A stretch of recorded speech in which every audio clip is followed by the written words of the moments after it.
Hello and welcome to the United Show with your host, Navicci. This is episode number 2, week number 2. We are going strong and I hope you guys will enjoy the show. We're going to jump right into it today. Just in case this is your first episode tuning in, this is the United Show where this is a weekly recap of all things United related. So let's get into it. Okay, so to start with, I have a couple of points that I'd like to discuss with you guys today. So the first token point that I have here for us today, I'm sure all of us watched the match against Real Sociedad in the Europa League, which was a great game. Eric Bailly played. Yes, he was a bit rusty around the edges in the first couple of minutes, but I mean, for the rest of the match, he was immaculate. I mean, we got a clean sheet, and it was just a great game overall. And I feel we were all thinking to ourselves now that you're like, you know what? Ollie is definitely going to play Bailly and Maguire come Newcastle United. What did we fool? What did we fool? So that is something that Ollie would do. I was kind of surprised by it, but at the same time I wasn't surprised because I knew Ollie has favoritism, unfortunately. So this is just my opinion. I believe I'm right because, I mean, this doesn't make sense, man.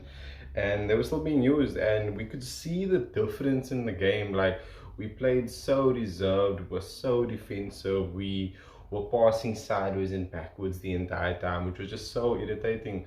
Fred and Matic couldn't move the ball quickly enough.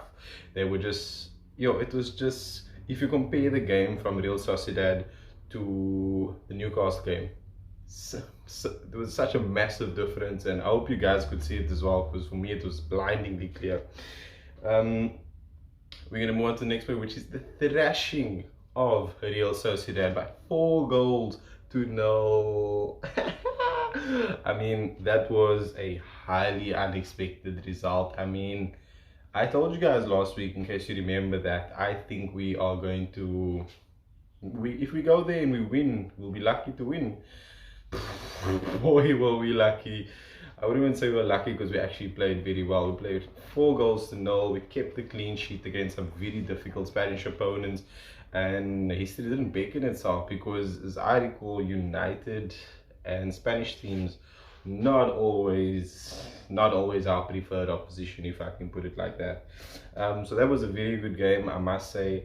It started off a bit boring, but then as the boys got into the rhythm, the game just improved tenfold. It was so good. Like, we were just so good, man. Like, it was unexpected. Like, every time they scored, I was like, yes. I was like so pumped. I was so pumped because I couldn't believe what was happening. Like, it was like before 80 minutes, I think, and we got like 4-0 up, and I'm like, whoa, which was just absolutely insane. The next point that I'd like to get to is the debuts of Amad Diallo and Shola'S, or if you want to listen to the commentary as to how they would say, which is totally messed up in my opinion, but then again, that's how he says his name. They say Shola'S. I think I also said it wrong now, but anyways, I was actually quite excited for the debuts of Diallo and Shola'S. I didn't know Shola'S was actually gonna get his debut. I was actually quite surprised for that, but I'm happy for the lad. Amad Diallo, great debut, even though we only saw very little of him, but I saw the potential. I don't know if you guys saw the potential, but I definitely saw the potential there. He had fancy footwork, and his close control was quite good. Like, I remember I think there was a situation where like about 4 Sociedad players came around him, and he just wiggled his way out of there, and I was like, Amad. I was excited for that.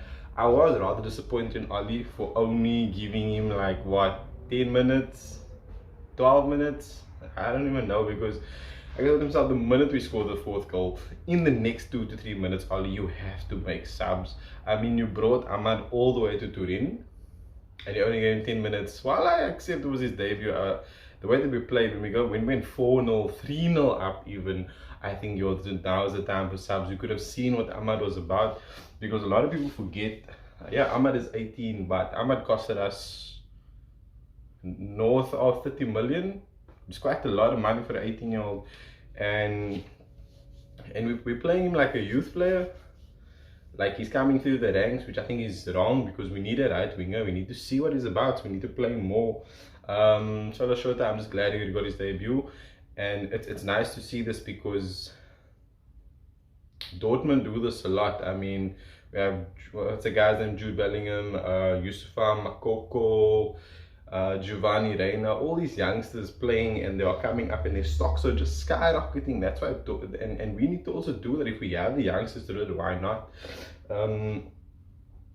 And strange to see the injuries of Donny van de Beek.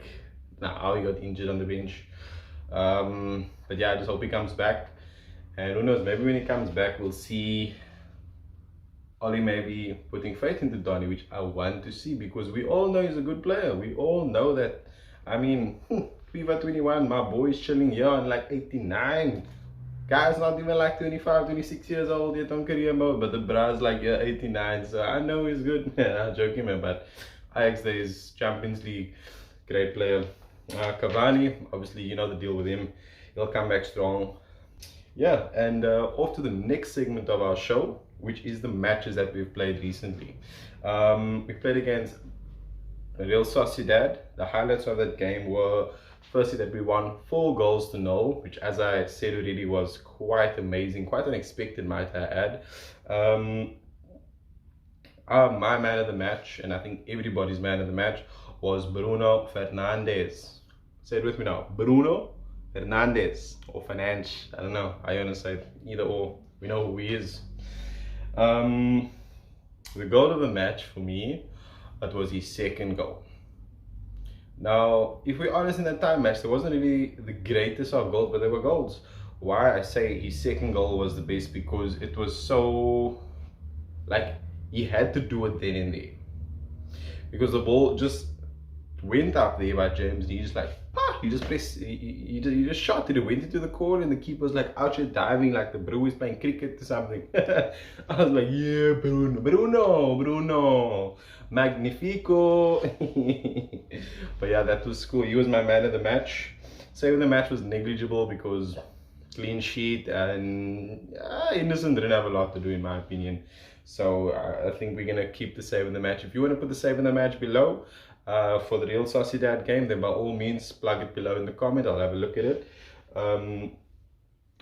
Assist of the match, I'm gonna give 2 here.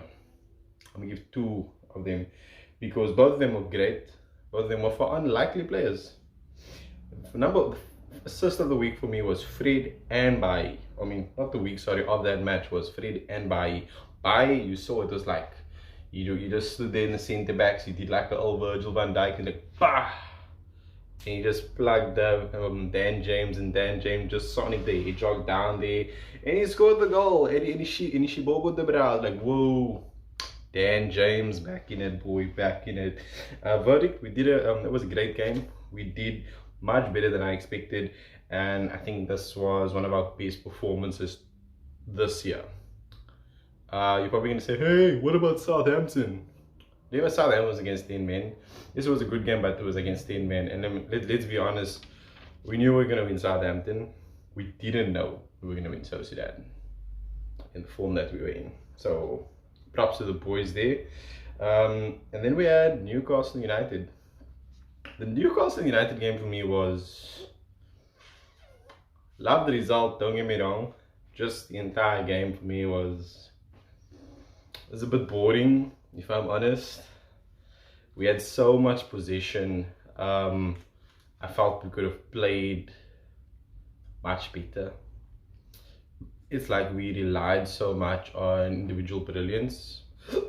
Like the ball, like when they passed the ball, or when the ball was passed, whatever, it's like there was no plan in place. Like, you got the ball, you're like, okay, cool, what's next? Like, yeah, I know you have to look at what's next, but they looked at what's next and they're like, not there. Here's the run being made, let me look here. Do you know what I mean? So that was the type of game I saw. It was a very frustrating game to watch, regardless of the result, which was great. Marcus Rashford took the game like this. He took it like, hey, come here, and then he killed it. I mean, That was a snapshot goal. I mean, if you told me at that point when Marcus Rashford got the ball from Maguire that he's going to score a goal, I wouldn't have believed you. But I saw it with my own eyes and now I believe you. Yeah, so it was an awesome goal. And I just, you know what I loved about that goal? Usually Marcus does too much. He will get a couple of guys and then he'll do one guy too many. He'll just lose the ball and I'll be like, Marcus. But yeah, he did very well. Now he took a shot at the right moment in time, which was, and I mean, it was a great goal, let's be honest. Just snapshot, boom, near post. Goal of the match, and let's be honest, the man of the match in that match for me, that stalemate of a match, was Marcus Rashford for obvious reasons, because of the goal and because of the penalty claim. I don't think it was a penalty, but he got a penalty, and that's what matters. So I'm glad that he got the penalty there. So yeah, he's my man of the match. Goal of the match is obviously Marcus Rashford as well. Daniel James' goal was good, but he was supposed to score if you think about it. So I'm glad that he scored there. And assist of the match went to Bruno Fernandes. You're gonna ask, but that was a mistake. That was a mistake. It was a mistake. But listen, at the end of the day, you make your own luck. I'm sure you guys have heard of the saying.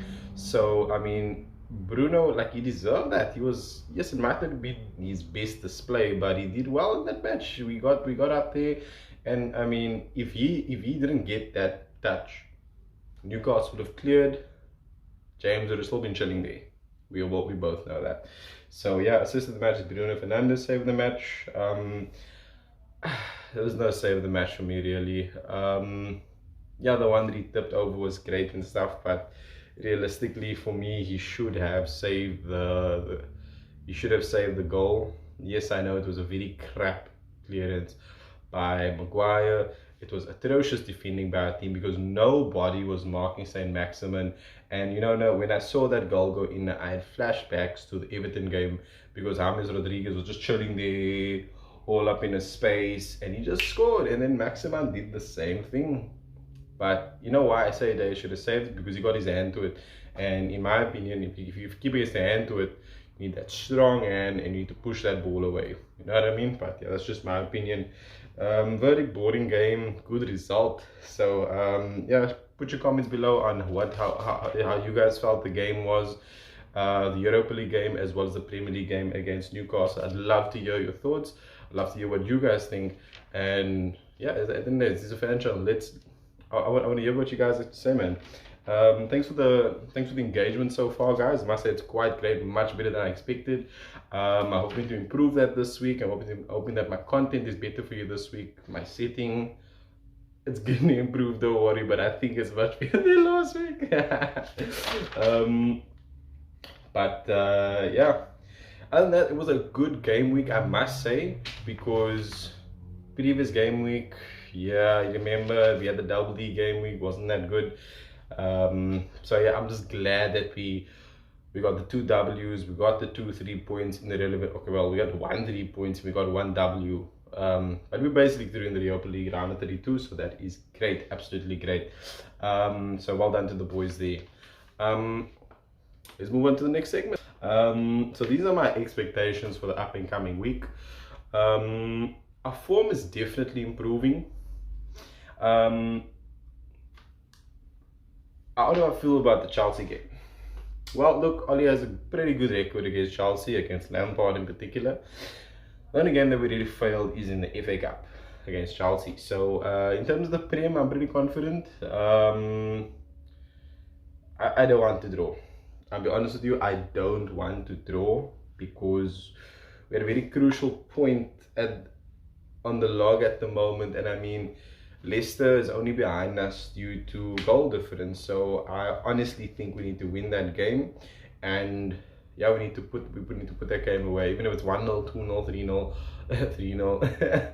I really want us to win that game because, like, as I said, we have to secure the bag at second spot. We don't have to worry about City anymore. And if City do drop points, we will be there. We'll be on the tails. If they slip too much, we'll be on top, my friends. Don't you worry. Just have faith. Because look, City was never that good in Champions League, so I'm hoping they drop some sort of form in the Champions League, and then when they get back to the Prem, it's, you know what I mean. I think you see where I'm going with this. Another is, I want to see more of Diallo. I'm hoping that he will start the game against Real Sociedad because of obviously our comfortable lead. Not expecting so much of Showtime, obviously, because yeah, for obvious reasons. We all know that the subs in whatever with Oli is just not great. So yeah, I want to see more of Ahmad. I want to really want to see more because I think he has a lot of potential. Because I mean, I don't know if you guys follow him on Instagram, but he had like a session before the match where they were like just tapping and stuff, and then like he just if you saw it, you'll know exactly what I'm speaking about. So Lee looks like he has a lot of potential, and I mean, looking at the couple of minutes, I think he deserves the right to play more. We bought him for that particular purpose, and I mean, if we're gonna buy him, I mean, if we bought him and he performs well, we don't need a right winger because we have Amad Diallo. You know what I mean? I must say I am still not convinced with Ollie's style of play. I don't think we have a set style of play. It still seems to be 1 minute up, next minute is down. So yeah, man, I'm still not convinced by his play, man. So I'm not saying we need to get rid of him. I love what he's done with us in the league, but as I said, like, I'm not really that convinced by him. Sorry, all your lovers. Sorry. But yeah, I said I love what he's done with us. I just want him to have a concrete style of play.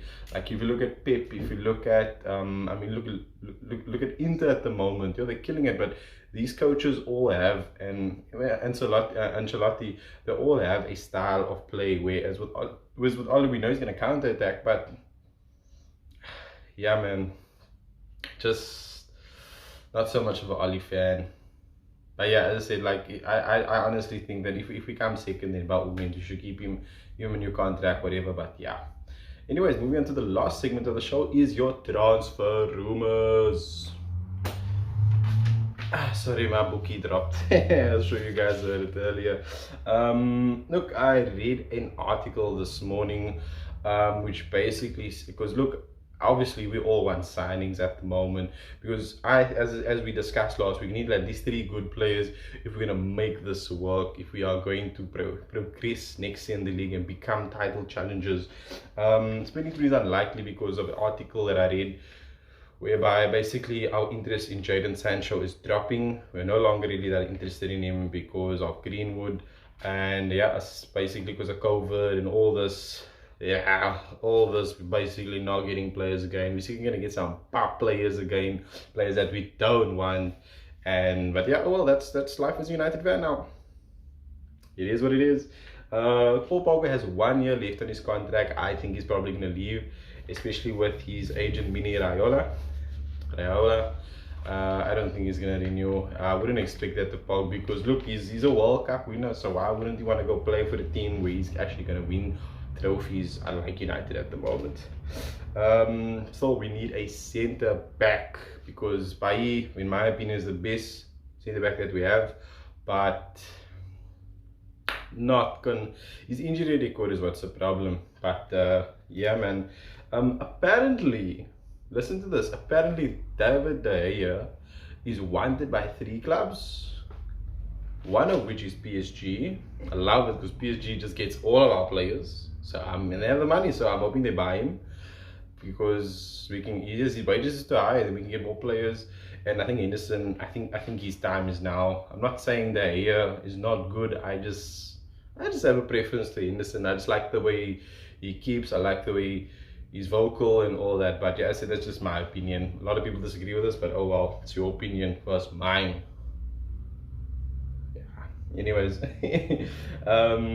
oh yeah, sorry, PSG, Juventus, and Bayern. And if he goes, I'm happy for him, man, because I mean he's the only like champion in our squad. He's the only one who has a Premier League, who's won a Premier League medal. So man, if he gets a move, I'd say he should take it, because I mean he's getting put down so much by the media here. So I mean, yeah. But one last thing before we do end this off. So as you know, Manchester United does not have a director of football. Director of football is basically responsible for transfers, player contracts, renewals, those sort of things, scouting. That's, yeah, exactly, that's what they're for. And we don't have one, which goes to explain why we have been so crap with our recruiting for the past decade, I would say. But yeah, apparently we are, well, this is one of many talks that I've heard recently, but apparently there's a guy by the name of Matteo Tagnosi, who is or was the head scout of Juventus. Now, well, Juventus is obviously a great club. They've pulled up some amazing signings, a lot of free scouts and all that. It'd be a definite improvement from Ed Woodward. So apparently we're in talks with him. So if we get that right, I feel our transfer business is going to improve dramatically. So let's hope we get that. And guys, if you have any comments you'd like to let me know of, any transfer rumors that you've heard, any players that you think we should include in our or any players that you feel that we want at our club, let me know. Pop your comments down below. If you guys love the show today or like the show today, I said, like it down below, subscribe and share with all your Manchester United supporters. Even if it's a Liverpool fan or Arsenal, let them know, let them spam the comment. Let's gang up on them. Let's make them aware of who we are here, guys. You know how it goes. But thank you so much for tuning in, guys. I hope you enjoyed the show. I'm your host, Navicci. Thank you so much for tuning in.